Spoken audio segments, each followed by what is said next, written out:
All right, welcome to Book by Book. Today, we're going to be going over Deuteronomy chapters 22 through 24. This is recording on December 15, 2021. And as we are walking through these passages, this is part of Deuteronomy that's going to kind of feel like a hodgepodge of different laws. And we have to keep in mind that this is a renewal of the covenant with the Lord for this new generation that's going to go into the land that God had promised them.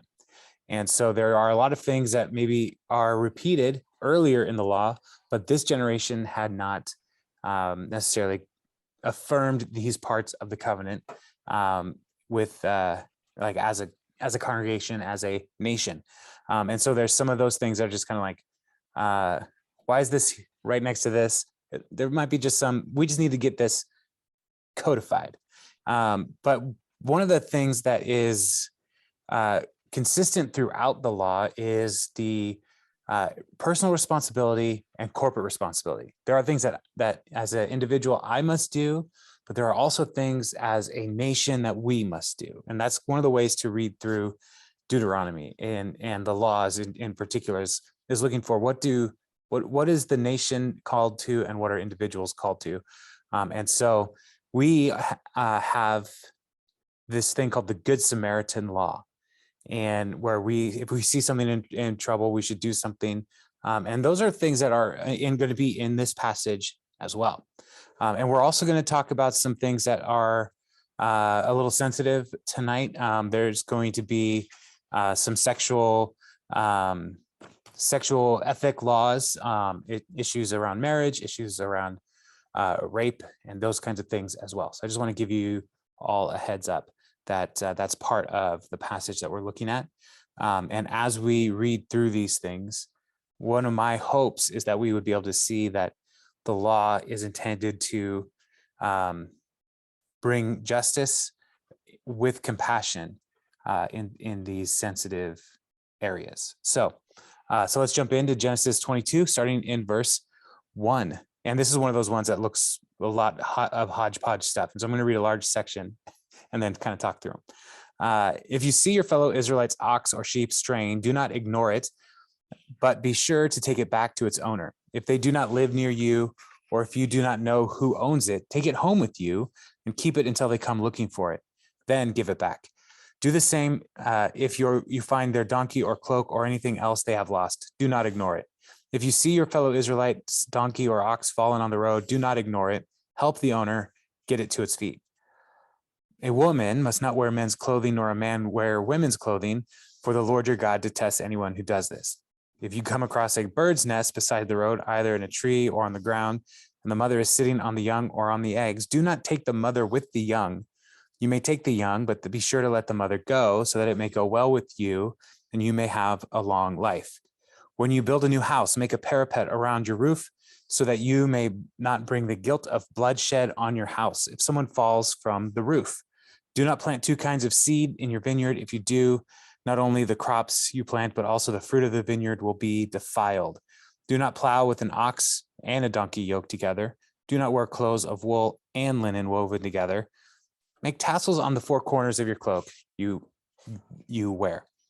All right, so the first thing that the law talks about here is lost property and the responsibility of the people of Israel if they see an animal, livestock wandering, that they can't just ignore the problem.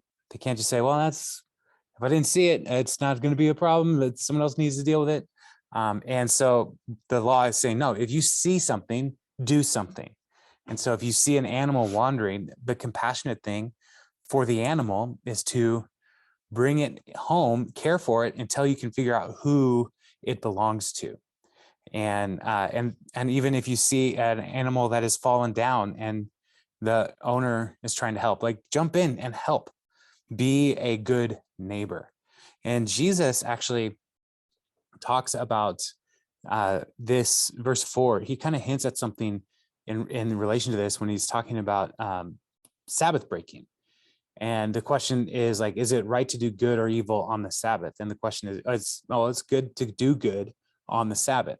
And so here, when he says, like, what if you see your neighbor's animal fall into a pit on the Sabbath? You will help get it out of the pit. And so this is one of those things where Jesus makes those connections where people were saying you can't do any work of any kind on the Sabbath, but he's like, no, there's things you're doing where you're caring for people, you're doing good things. And so, that's part of just being a good neighbor. And so the way, though, that the text talks about this idea of pretending you don't see the animal in trouble is to hide yourself. In the text, like, don't hide yourself from the problem, but be attentive to the people around you and bring help where you can bring help. And then this is where it turns into like one of those, it feels hodgepodge. I'm just giving you this example. We'll break down a little bit more later, like into smaller chunks. I just wanted, like, as you read through, I was hoping to give a sense of like, wow, these seem really disjointed. And so, yeah. So then it goes from helping animals to say, a woman and men must not wear clothing that makes them look like women or men. And so this is an issue of design. Don't try to do gender bendy things. Like, God made men, and he made women, and is what the law is getting at. And so there's that. But then there's also a level of modesty that is a part of this. So like men might be out working in the field and wear less clothing. And women were dressed more modestly. And so there's that piece is part of this. Like, don't, dress appropriately is what it's getting at. What it's not getting at is to say, because people have used this verse to force women to only wear dresses, because there's cultural expectations here. And so this verse is not saying that women can't wear jeans or pants. That's not what this verse is saying. It's saying just dress appropriately, and don't try to be the gender that you are not. And that is one of those conversations that our culture is having a hard time with, and people are wrestling with these kinds of things, with gender identity. And there's a bigger conversation than just clothes that people wear, but that is one of the issues that we have to think through, is like, what is our identity in Christ? Who does he say we are?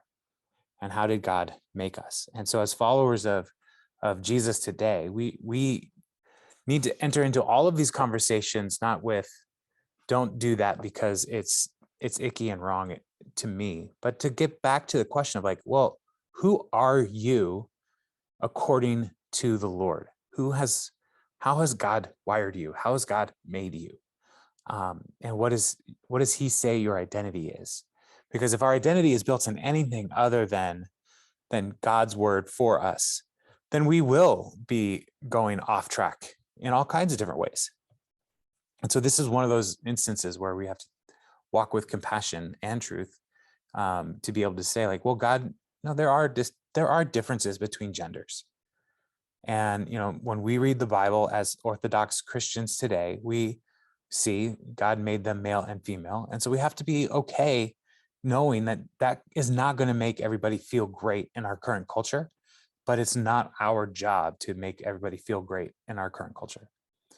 And so when we think through these kinds of passages, there's the other aspect of the clothing issue is, there could have been some pagan cultic worship elements as well that in the neighboring nations that the Lord is addressing. And so it could be an issue of worship and identity through worship. The next set of verses talks about birds and compassion towards a mother, a hen who has laid eggs, sitting on the eggs, and the law is you can take the eggs, but you can't take the hen. And part of that is just good stewardship of the animal. Like, this animal is a resource that can continue to provide food. But if you cut off the resource by taking the bird's life, then you are also depriving the future of eggs. And so there's that part. But then also just to not eat a mother hen with the egg that she just laid is part of that compassion on creation. Like, it's cruel. And there's another law that says don't boil a kid in its mother's milk, which is essentially saying like a goat, a kid, a baby goat. Don't take the mother's milk, boiling that animal in its mother's milk. It's just cruel. And so does God care about how we treat animals? Yes, he does. And it is not some kind of hippie conversation or, too green or whatever when people talk about creation care and stewardship of livestock. Like, Christians should care about these things because God clearly cares about these things. And this is a part of the value of the resources that God has blessed us with. And continue on to the next verse, 22 verse 8, which is one of my favorite verses in the whole Bible. I'm just going to read it again because I love it so much. When you build a new house, make a parapet around your roof so that you not bring the guilt of bloodshed on your house if someone falls from the roof. I love this verse because in the ancient world, the roof was one more level of the house. Like, people hung out on it. They had flat roof. People would hang out on them and spend time on them. And so it was an act of loving your neighbor to build a guardrail around the roof so that they don't fall off. And so, like, what does that look like today? Well, when you're driving in your car, make sure that everybody's buckled up so that you are protecting them from potential danger. When when you are dealing with areas where it is dangerous, like maybe you have a deck, put a rail on your deck so people don't fall off. And so there's all kinds of ways that people can bring harm to themselves in our world. And as a responsible neighbor, we should look for ways to protect our neighbor. And so that's, I just love that verse. There's a lot of things where people in our current culture say, you shouldn't tell me how to do things on my land, right? And it's like, no, well, maybe we should, just because if we don't, and, somebody gets hurt, are you going to take care of them? How do we know that you did the best you could to protect other people? And so I just love that verse. I love it. I love it. I love it. Verse 9 through 11 then talks about mixing seeds in the vineyard, plowing with an ox and a donkey, and wearing clothes with wool and linen woven together. And one of the things that is consistent throughout the law is that the Lord desires purity. And so having mixed crops in a field is an impurifying. No, it makes that field impure because it is mixed, is essentially what they're talking about. And if you have an ox and a donkey, those are two animals that are not equally yoked, is what that expression comes from. And so it's either the ox is going to like do harm to the donkey, or the donkey is going to keep the ox from being productive. And it's not good, and it's not good stewardship. And then the mixing of fabrics. There's one element where we see that, like, the high priest in his garments had some mixed fabrics in the garment, but everybody else was supposed to be, and that was a very expensive thing to do. So everybody else should just have a simple like fabric that they are dressed in, not to try to impress other people, not to try to be more than they are, but to just say, like, you know what, simplicity is best. And so simplicity is a good thing. And then to help people remember the law, that's why they are supposed to have these tassels on the corners of their robes. And they were usually blue tassels on the corners to remind people of God's commands to the people. And it also was one of the things where it would be something that would set the people of Israel apart from other nations. Like they dress differently. And so you would be able to see an Israelite if you were traveling, you'd be able to see an Israelite in town because you would all in theory, have these tassels on your garments. And so it's something that could set people apart, help them to see each other in a crowd, and foster community even when they're far away from home. All right, verse 13 starts talking about marriage and virginity, and this is where we're going to talk about rape as and consequences of rape. So verse 13. If a man takes a wife and after sleeping with her dislikes her and slanders her and gives her a bad name, saying, I married this woman, but when I approached her, I did not find proof of her virginity, then the young woman's father and mother shall bring to the town elders at the gate proof that she was a virgin. Her father will say to the elders, I gave my daughter in marriage to this man, but he dislikes her. Now he has slandered her and said, I did not find your daughter to be a virgin, but here is the proof of my daughter's virginity. Take her, then her parents shall display the cloth before the elders of the town, and the elders shall take the man and punish him. They shall fine him 100 shekels of silver and give them to the young woman's father, because this man has given an Israelite virgin a bad name. She shall continue to be his wife. He must not divorce her as long as he lives.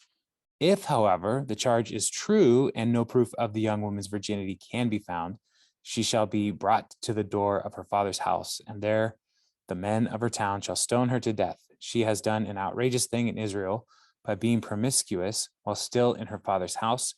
You must purge the evil from among you. Now, this is intense language. And we, in the previous section, talked about the value of purity. And one of the major challenges and priorities in the ancient world was inheritance lines. And that's one of the reasons why virginity is such a key issue, is to ensure that the married couple, that those children are the children of the father, because inheritance will continue down that line. And the man's inheritance is tied to the land, and the land is where is supplied to them to help them to provide for their family. And so if there were ever any kind of confusion around inheritance lines, then that would create challenges with the just property. And so that's an important piece. And so the high value of virginity before marriage was something that everybody was taking very seriously. And so this man, he in this situation is saying, like, I married this woman, but she wasn't a virgin when we got married. And so if there's proof of virginity, this is the system that they would put in place. Is the night that they would consummate their relationship, there would be some cloth on the mattress or the bed, and then any blood from that first encounter, that first consummation intercourse, could be blood from the breaking of the hymen.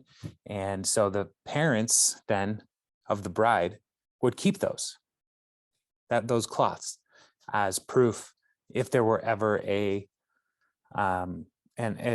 situation like this where a man said she's not a virgin. And so the consequence, if he's wrong, is that he will be fined because of a false accusation against his wife and her family for not caring for her, and then he will never be able to divorce her. And we're going to talk about divorce a little bit later in tonight's passages.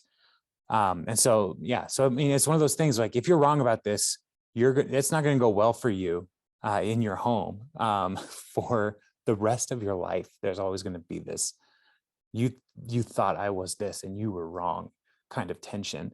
But if he's right, then the woman who was promiscuous and of they're saying she did this outrageous thing in Israel because she stepped out of her father's care and did her own thing, not respecting her father's will.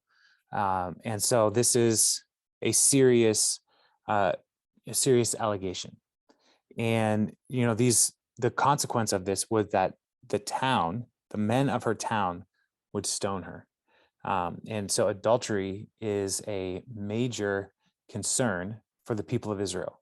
It is a major concern because it confuses inheritance lines, it confuses families, it breaks everything. And so that's the first marriage law here. And if you have questions, we can talk about those later. Verse 22, if a man is found sleeping with another man's wife, both the man who slept with her and the woman must die. He must purge the evil from Israel. So now it's even, let's move beyond just engagement or, first marriage, but to say, like, if people are sleeping with another person's spouse, then that is another form of impurity and evil in the land. And the people cannot tolerate that kind of impurity, because again, this could confuse all kinds of inheritance lines and breakdown of family commitments to one another. And so again, this is both of them must die, and that would be executed in this situation. So when we jump to John chapter 8 and Jesus encounters the woman caught in adultery, they bring her to him. And, one of the key issues here is this woman was caught in the act of adultery, but we don't see the man. And I think that might be one of the things that Jesus is not in a hurry to bring any kind of judgment against her, because you need two people to commit adultery. And so he's like, maybe he sat down and was like, well, till you can bring the other partner, I'm not going to make any kind of verdict. And that may be why he was writing in the sand, like, or maybe writing out this law, like saying, hey, remember, you need both party here. So verse 23, if a man happens to meet in a town a virgin pledged to be married and he sleeps with her, you'll take both of them to the gate of that town and stone them to death. The young woman, because she was in a town and did not scream for help, and the man, because he violated another man's wife. You must purge the evil from among you. And so this is similar to the previous law. The engagement and betrothal in the ancient world was as serious as marriage. And so that's why he violated another man's wife here, because they were as good as married. They just had not actually been married. They had not consummated their commitment to one another. And so he sleeps with her. And so there is a sense of forced intercourse here, and so they're saying, well, if she's in town, she must have gone along with this. Otherwise, she could have cried out for help and somebody could have rescued her or stopped this, because rape is a different issue than what's going on here. And so the consequence here is that, this seems to be consensual of some sort, like she, and I'm not trying to say like blaming the victim or anything, but she did not cry out. And so that's why she's also held accountable here. But in verse 25, if out in the country a man happens to meet a young woman pledged to be married and rapes her, only the man who has done this shall die. Do nothing to the woman. She has committed no sin deserving death. This case is like that of someone who attacks and murders a neighbor. For the man found the young woman out in the country, and though the betrothed woman screamed, there was no one to rescue her. And so this is, if this were to happen and she were raped and came back into the village and said, a man rapes me, there was no one to hear her cries. And so only the man is held responsible in that situation. Verse 28, If a man happens to meet a virgin who is not pledged to be married and rapes her, and they are discovered, he shall pay her father 50 shekels of silver. He must marry the young woman, for he has violated her. He can never divorce her as long as he lives. And so this is like a woman who's not engaged, not betrothed, and he forces himself upon her. Like, he has to marry this woman. There are consequences to this. And so because it is not adultery, because no one is married, no one is engaged, because that's the standard for adultery here, because nobody is engaged, then it's like, well, now you are engaged. And so he pays the bride price, he marries her and can never divorce her. And then the last one in this section, verse 30, a man is not to marry his father's wife, he must not dishonor his father's bed. And so this is maybe a situation where a father had multiple wives and he died. And the son should not marry his stepmom, essentially. And this is something that the Apostle Paul talks about in 1 Corinthians 6. And so it is not a completely unusual, well, it is unusual. It is not an unheard of thing in Scripture. And even when King David is on the run, his son Absalom sleeps with his concubines, which, again, David having multiple wives and concubines, that's another problem for another week that we're going to have to get into. But Absalom defiled David's bed by sleeping with the women that were pledged to him. And so they're like, the Lord is giving these laws here because he values human sexuality, and he has a standard for how people should honor their spouses, honor themselves, and honor the Lord. And so these standards are in the law, and in our world, it's like, wow, some of these are really intense. And I would not advocate for executing anybody caught in adultery today. And I don't think anybody would be like, no, we need to bring this back. But it is one of those things where it's like, are we reading passages like this and seeing the severity and the importance of living according to God's design for human sexuality? And when we veer out of that, there are consequences. And here, part of the thing to note as well is, like, the man in these situations is taking a great risk upon himself to veer outside of those. And now, like, one of the great tragedies in our current culture is, we have a consequence-free sexual ethic in America, where a man can walk away. But like, if a man impregnates somebody, like, that woman has a huge responsibility in front of her, for the rest of her life. And, that's something that as Christians, like, we need to find ways to bring compassion to those situations, and bring hope and support to families that are affected in that way. And so let's jump to chapter 23. No one who has been emasculated by crushing or cutting may enter the assembly of the Lord. No one born of a forbidden marriage, nor any of their descendants may enter the assembly of the Lord, not even in the 10th generation. No Ammonite or Moabite or any of their descendants may enter the assembly of the Lord, not even in the 10th generation. For they did not come to meet you with bread and water on your way when you came out of Egypt, and they hired Balaam, son of Beor, son of Pethor, in Aram Naharaim, to pronounce a curse on you. However, the Lord your God would not listen to Balaam, but turned that curse into a blessing for you, because the Lord your God loves you. Do not seek a treaty in friendship with them as long as you live. Do not despise an Edomite, for the Edomites are related to you. Do not despise an Egyptian, because you resided as foreigners in their country. The third generation of children born to them may enter the assembly of the Lord. And so one of the questions here is like, what is the assembly of the Lord? And so there are people who are arguing that this is any kind of worship gathering, which makes sense. And so anybody who is, emasculated, so like they are not, they have some kind of damage to their testicles, a eunuch, somebody like that, like they can't enter into the worship space because they are impure, essentially. And the same standard is given to animals that are being brought on as a sacrifice. They're impure.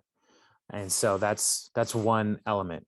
And part of this is to set the people apart from other cultures where eunuchs were the ones operating in the worship experiences of these pagan cults. And so, like, to say like, no, our priests are not that way. This could be what this is talking about. But then also there's bigger things here than just the worship system. And so there may be some questions about like governance. And so to not have somebody who is from a different country to step into their relationship as a leader of the nation of Israel. So that's another element that people are saying. The assembly of the Lord is the civil structures of leadership. And so it's probably somewhere in the middle, because the tabernacle and later the temple really were the hub of the civil and religious life. And so these exclusions from people who are emasculated or from marriages that are forbidden.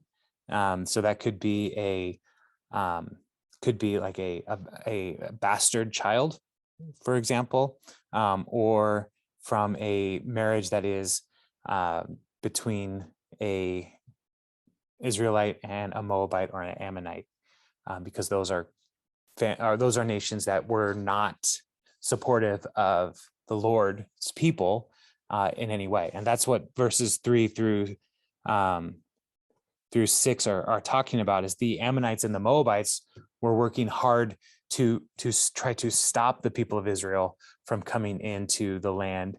And so they are not supposed to be brought into the nation. Now, one of the interesting things about this and this law is that David, his grandmother was a woman named Ruth. Ruth was a Moabite woman. And so like this law is like not something that they can really apply to David, because David is God's chosen king. And so there are some interesting things with that idea, like that recognition. And so maybe it is if the father is a Moabite or an Ammonite, because Ruth essentially in her relationship with Naomi is saying, I want to serve your God. I want to go where you go. I want to follow you wherever you go. I'm with you. And so I'm going to worship the way you worship. And so she is she's an evidence of conversion. And so that might be the way that we can understand the difference there. And we talked about Balaam when we were going through the book of Numbers. But yeah, he was hired to curse them and he could only bless them. And instead he cursed the people who were working against the people of Israel. And then the Edomites are part of they're related to Israel because Edom is the nation that is a descent of Esau. And so they are cousins essentially. And so it's like, don't despise Egyptians or Edomites, because the Edomites, they're your relatives, and the people of Egypt, while yes, you were slaves to them, you lived among them. And so be respectful of them. So verse 9, when you are encamped against your enemies, keep away from everything impure. If one of your men is unclean because of a nocturnal emission, he's to go outside the camp and stay there. But as evening approaches, he is to wash himself, and at sunset he may return to the camp. And so if there's anything impure in the camp, blood, dead bodies, or even as is referenced here, a nocturnal emission, it makes the person unclean. And so anything unclean, when the people are at war and encamped, they need to go outside, separate themselves from the community, and do a ceremonial washing in the evening before they can come back into the community. Because the camp of Israel, when they are at war, is a holy war. And so purity is an important piece. And verse 12 also continues this conversation of purity. Designate a place outside the camp where you can go to relieve yourself. As part of your equipment, have something to dig with. When you relieve yourself, dig a hole and cover up your excrement. For the Lord your God moves about in your camp to protect you and deliver you from your enemies. Your camp must be holy, so that he will not see among you anything indecent and turn away from you. So there are multiple reasons why an army should have a designated latrine outside of the camp. There is a sanitary reason, right? But also for the people of Israel, it's a recognition that God is among them. And as I was reading this, it almost reads like, the Bible has poop in it. And so I'm going to use it's poop. Like, don't leave your poop everywhere, because God is walking among you and you don't want God to step in your poop. Like that kind of thinking, like keep it clean, keep it orderly, keep all the impurity out of the camp, because God is with you. And make sure that you are not bringing any of this kind of impurity there. And so there is a respect for the presence of God in the camp. Now, God's everywhere, right? But the people are supposed to have a special awareness, a particular awareness of God's presence when they are encamped. And so like do a simple thing, like the men of the army, they'd have their weapons and stuff, but they also would have a shovel so that they would be able to go and like dig a hole and relieve themselves and cover it over, so that it didn't spread disease, so that nobody else stepped in their waste, so that the camp wasn't gross, because camps are already kind of gross. And so do your best to let them be less gross. All right, verse 15. And this is another that has a lot of hodgepodgey stuff, so I might pause a bit. If a slave has taken refuge with you, do not hand them over to their master. Let them live among you wherever they like, and in whatever town they choose. Do not oppress them. And so this is essentially thinking like if a foreign person escapes their slavery and comes to the land that the Israelites live in, welcome them. Say, no, yeah, God will protect you here, and we will watch over you. We're not going to hand you over, because people are not supposed to be property. And the Lord, like, this is a valuing of the image of God in the people, and remembering even then that the Lord rescued Israel from slavery and brought them to this land. And so it is important to continue that forward. Verse 17, no Israelite man or woman is to become a shrine prostitute. You must not bring the earnings of a female prostitute or of a male prostitute into the house of the Lord your God to pay any vow, because the Lord your God detests both. And so in other religions around the people of Israel, there were shrine prostitutes, men and women, who were there as part of the worship system. And so the Lord is, again, he has a high sexual ethic for his people. And so worship of Yahweh should never have any kind of sexuality connected to it in the temple or the tabernacle. And so that needs to be something that is not brought in to the temple area. And so even to the money that a shrine prostitute might make, don't give that to God. Doesn't want that. God doesn't want that money. And so it is unclean. And so keep that money away. And speaking of money, do not charge a fellow Israelite interest whether on money or food or anything else that may earn interest. You may charge a foreigner interest, but not a fellow Israelite, so that the Lord your God may bless you in everything you put your hand to in the land you are entering to possess. And so in any time there was somebody borrowing money, it was usually because they were having a hard time. And so for the people of Israel, interest would only make that hard time harder. And so God is essentially saying, be compassionate to your countrymen and women, like support them. Don't try to get rich off of their back. And so, but if somebody is a vendor from another nation and they would need to borrow money from you, like they're not a part of the covenant community, and you can charge them interest, but not your own country people. Verse 21, if you make a vow to the Lord your God, do not be slow to pay it, for the Lord your God will certainly demand it of you, and you will be guilty of sin.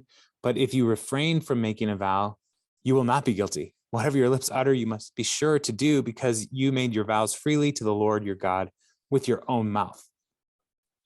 When we talked about vows in earlier sections of the law, vows are things that people volunteer to do.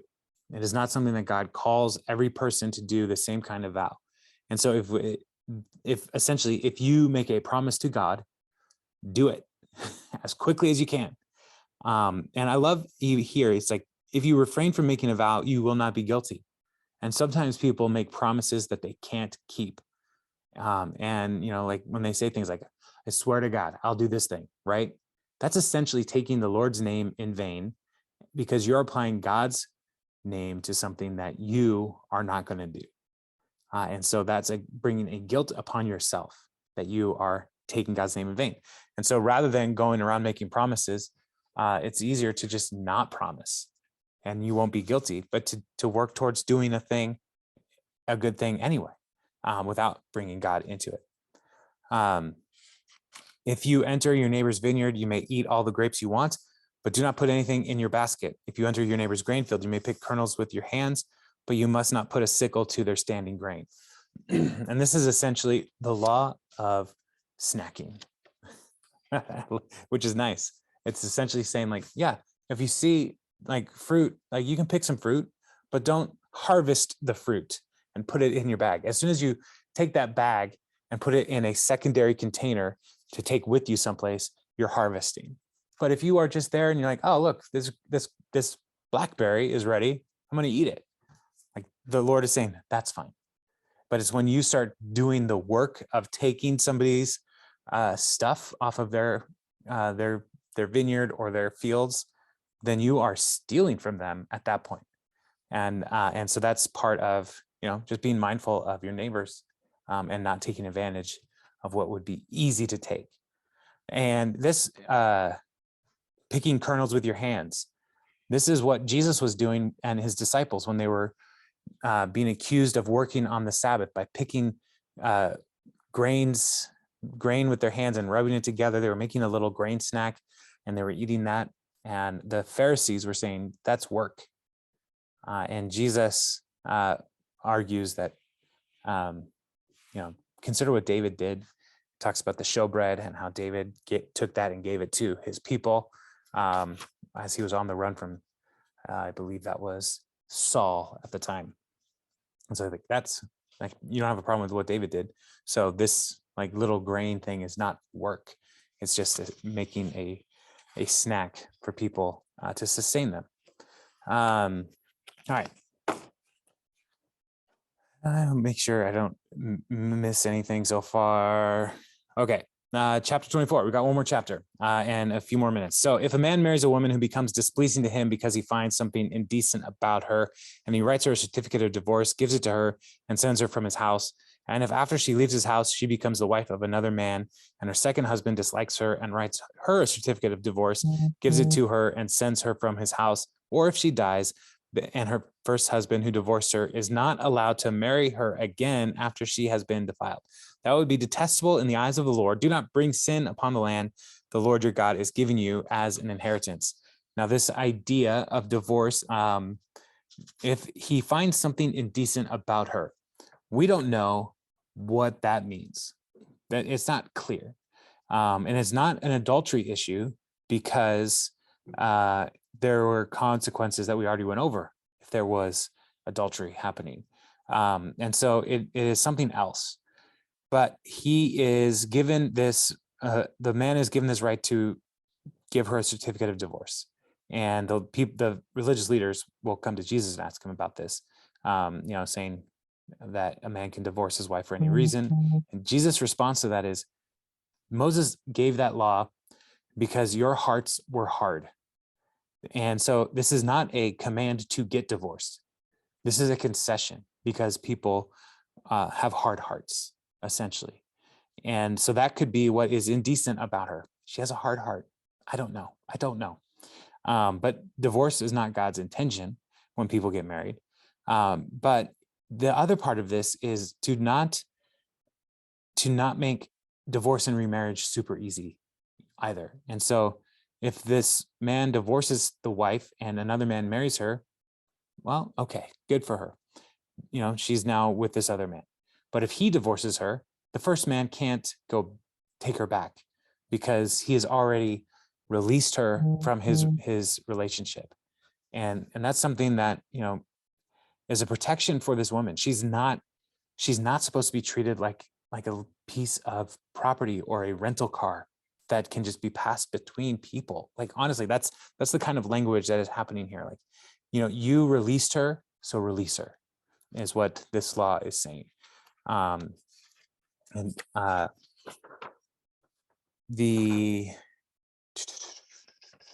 right. I think I said everything I need to say on that one. Verse 5, if a man has recently married, he must not be sent to war or have any other duty laid on him for 1 year. He is to be free to stay at home and bring happiness to the wife he has married. And so this is a exclusion from the military. And we talked a little bit about that, I think a couple weeks ago. But one of the reasons that he's not to be married is so that he could potentially have a child. If he goes to war and is recently married, goes to war and dies and doesn't have a child, then this woman is alone, right? And she doesn't have a future of provision in any future children. And so this is, and the inheritance line breaks for that man. And so this is one of those laws that's saying, like, no, let him stay home. Let him start his family and try to have a kid and bring happiness to his wife. Like, all these things are part of God's compassion for the people. Verse 6, do not take a pair of millstones, not even the upper one, as a security for a debt, because that would be taking a person's livelihood as security. And so the millstone was two large stones that would be ground together like this. And it would be how they processed grain to make bread. And so if somebody borrowed money, the pledge on that money would be something of value, something that would say, like, I promise to pay you back because it's a collateral. That's essentially what's going on.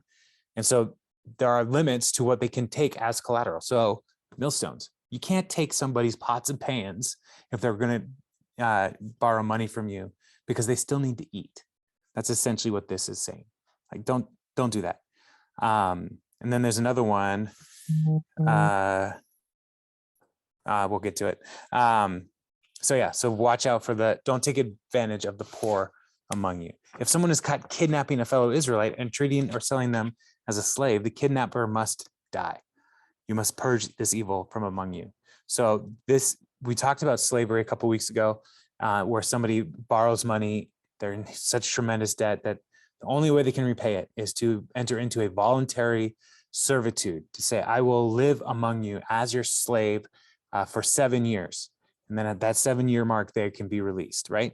This is a different situation where somebody just kidnaps an Israelite and says, you're mine now. And that is evil in the eyes of the Lord.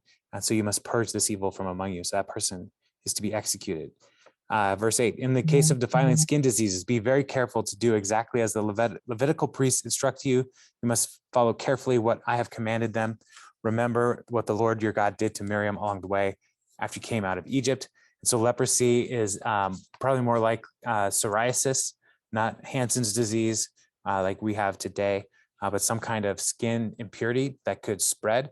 And so the laws were like the leprous person was to be isolated, socially distanced, to ensure that their disease doesn't spread throughout the community. And they do everything the priest tells them to do, and quickly. And so God has opinions about infectious disease. I think we should all keep that in mind as we are walking through this COVID pandemic, and we are longing for it to be over. But like, we still need to be careful and mindful that, yeah, God cares about our health. And so things like distancing, masking, those kinds of things, they are not against scripture at all. In fact, the Bible tells us to practice those kinds of things to protect our neighbors. So I'll get off that soapbox. Verse 10, when you make a loan of any kind to your neighbor, do not go into their house to get what is offered to you as a pledge. Stay outside and let the neighbor to whom you're making the loan bring the pledge out to you. If the neighbor is poor, do not go sleep with their pledge in your possession. Return their cloak by sunset so that your neighbor may sleep in it.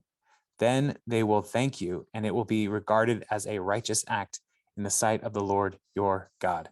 And so if somebody says, like, I'm going to pledge to you all of my coats, and which is their example here, you can't go in and look for the best coat. And like, you have to wait outside. Let them do the work of bringing the pledge. And if they do pledge something like their pots and pans or their coats, give them back every day so they can have something to sleep in, to keep warm.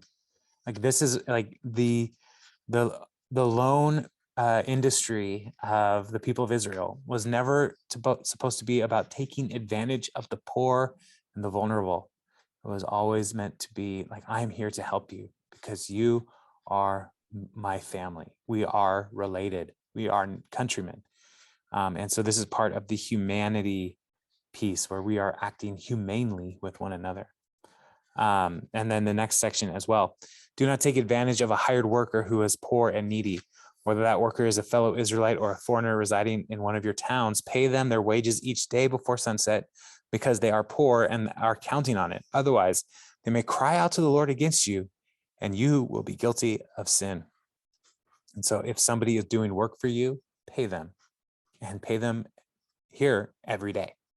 Make sure that they get the wages that you promise.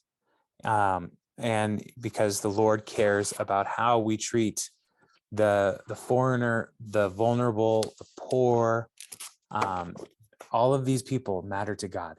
And so, in the law, it's said to not have favoritism towards the rich or the poor, but to treat everybody the same.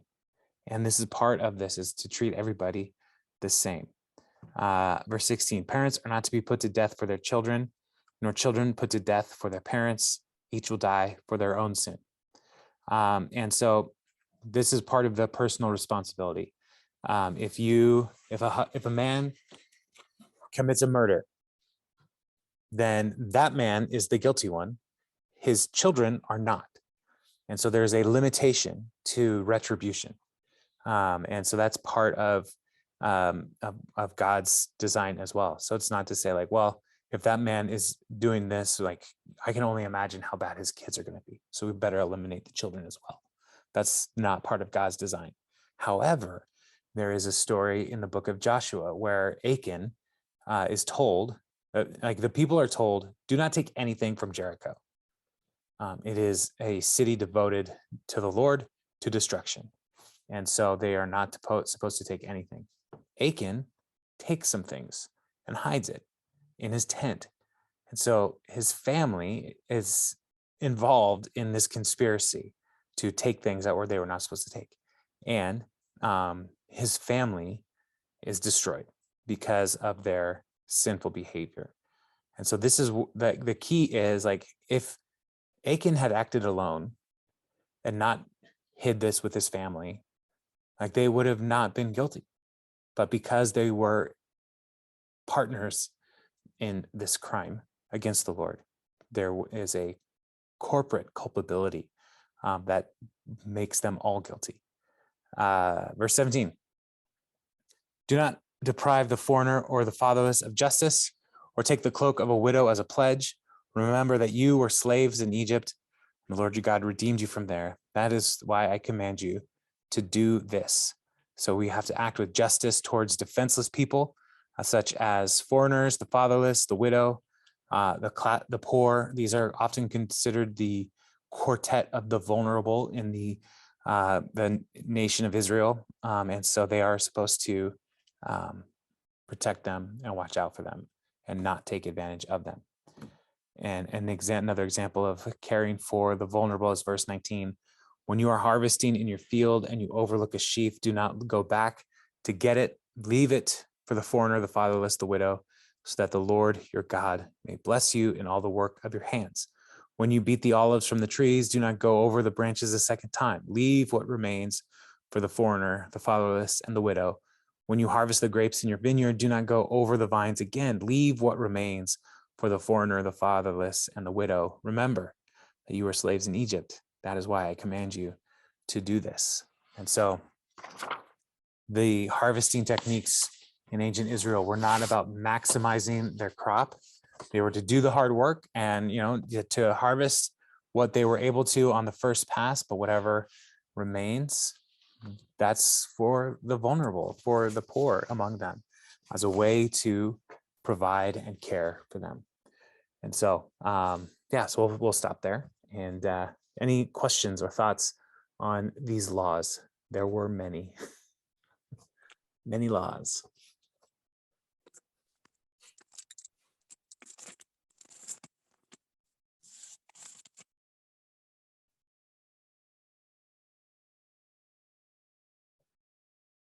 No? I have kind of a silly question.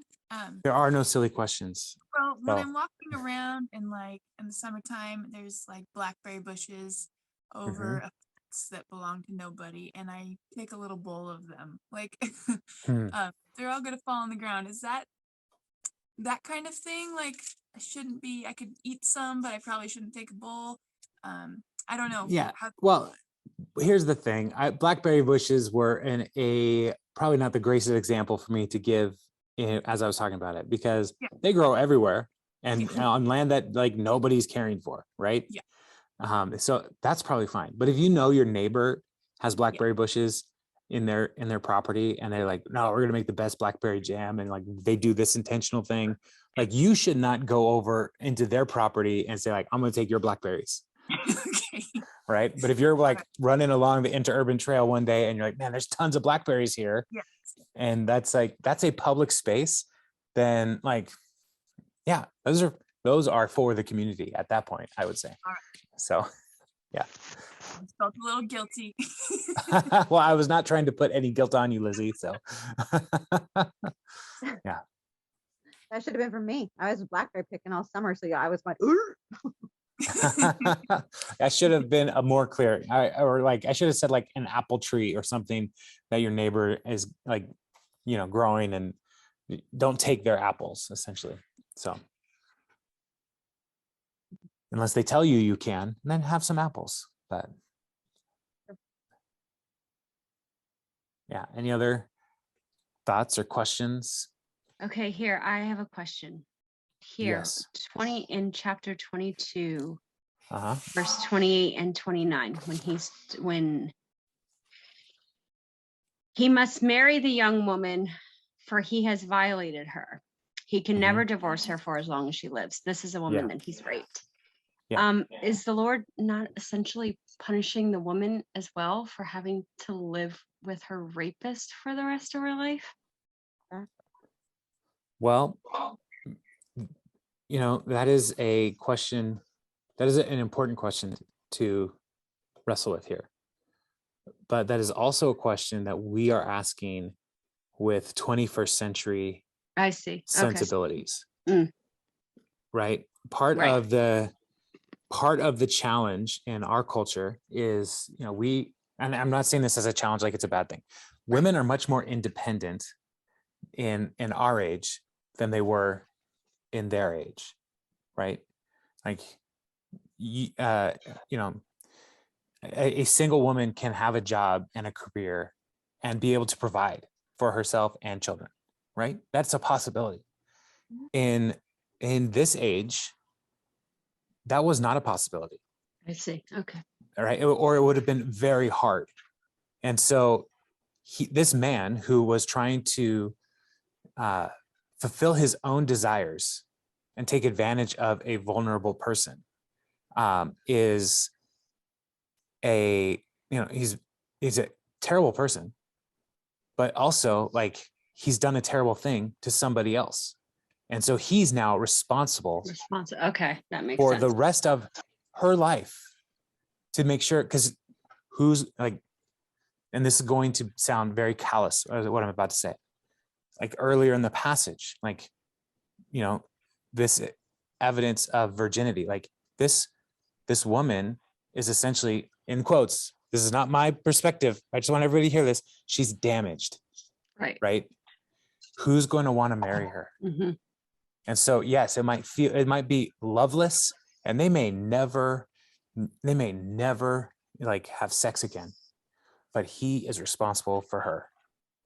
And like, that's really the point of this law. Okay, Like, that makes sense. You can't just escape your selfishness, Right. man. So, okay, that makes sense. Thank you. All right. Yeah, that's a really good question, Stephanie. So yeah, because like as I was reading through this, I was like, I don't know anybody who would want that. Right. I had that same thought. That was my first thought. Yeah. So yeah. Okay. But that makes your explanation makes sense. Thank you. All right. Any other thoughts or questions from these chapters? I kind of have one in Deuteronomy 22, 23. When I was talking about, if the man slept with the woman, but they were in the town versus the country. To me, it sounds weird because it's the same situation, two different places. But if I was remembering correctly, wasn't there something that we read before that you had to have eyewitnesses in order for a conviction? Yeah. So that's part of the. So how could they have no eyewitnesses? How could they execute him if they didn't have any eyewitnesses? Yeah. Is that what you're saying? Yeah. So that's part of the challenge here is if they're in town and the woman cries out for help, then there would be people around who could like intervene, right? And those people intervening would be the witnesses. Yeah. And so in the village, this is where the challenge comes in to play. Like if it's in the village, there could be witnesses. Out in the country, how would you have a witness other than the woman? Exactly. Who comes and says, this man raped me. Yeah. And so that is a more difficult thing to prove. And again, it's like, it's so callous to talk about it this way because these are people, right? Like regardless, this is a tragedy. And so because like she is not able to cry out and be heard, I wonder if there is a greater grace in this situation for this. Like she alone is the witness. And this might be one of those times where they go to the village elders or even all the way to the priest to determine guilt, right? Like the courts could elevate to the highest court in the land, to determine who's telling the truth. So. In my mind's eye, I'm like, okay, why would this guy even be doing this? Or was there wasn't there any conscience in the man's brain to, I don't do those kinds of things? Well, I think the death penalty is supposed to be the deterrent to not do those kinds of things. I think like that's like the law is saying, like, if you do this, you're going to die. So don't do it. Right. But people are wicked. Yeah. And even when there is a death penalty, people still do wicked things. And so putting it in the law is partly to say, like, this is what will happen if you pursue your wickedness. Yeah. So, yeah, but it's, I mean, yeah, this section is like full of tragedy that, you know, we hope we never have to walk through these kinds of things, right? But yeah. Any other questions? Not really a question, but a thought on that. In Deuteronomy 22:8 and 9, where it talks about the planting, that the plants, a bad thing to do. I mean, some of it's kind of just common sense, because when planting, you have to be careful what plants you plant together, because some of them don't like each other and they won't grow next to each other. Right. Yeah. Something I've learned recently. Yeah. Yeah. So there is a, again, it is a good stewardship question. Like, just doing this doesn't mean, like, you might be laziness that would cause you to try to just plant willy-nilly, but yeah, God has a desire for purity among his people, even down to the crops that they grow to be pure. So sorry, before I forget, we've done so many hybrids of stuff now. Like, I've wondered if that has anything to do with that. Like all these weird, like, grapes or grapples, the grape tasting apples. I don't know. Like, we're just messing with stuff so much. Yeah. Well, that was what I was about to say.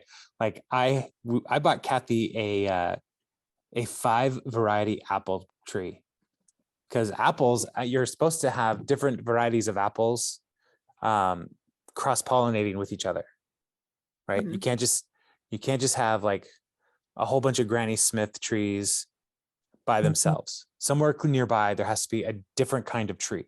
And so they're able to graft in different branches from these trees into one trunk to create the solution for this need for a poly tree. And I don't know, I'm not saying, like, we're not Israel. Okay. So, like, if you're eating a grapple, Lizzie, don't worry, you're okay. Right. But, like, you don't have to go to the priest and, like, bring an animal and sacrifice, like, I ate a grapple.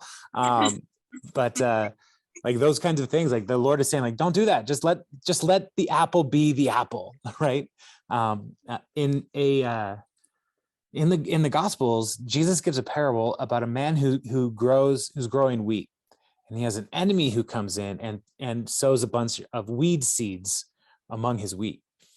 And the servants in the parable come to the master and say, should we harvest the wheat now, so that the weeds don't don't ruin everything? And the Lord's like, no, just wait till everything grows, and then we'll sort it and harvest it, and it'll be fine. Like, sometimes we get real hung up on stuff. And the Lord is able to sort our hearts, which is good news. So, like, eating the grapple is not going to keep you out of the kingdom of heaven. All right, so thank you. I don't know what a grapple is, but it sounds interesting. Yeah. All right. It tastes like a grape, but it looks like an apple. It's weird. Does it have the texture of an apple? Yes. Oh, weird. That would be weird. Yeah, I'm pretty sure that's an abomination. Never mind.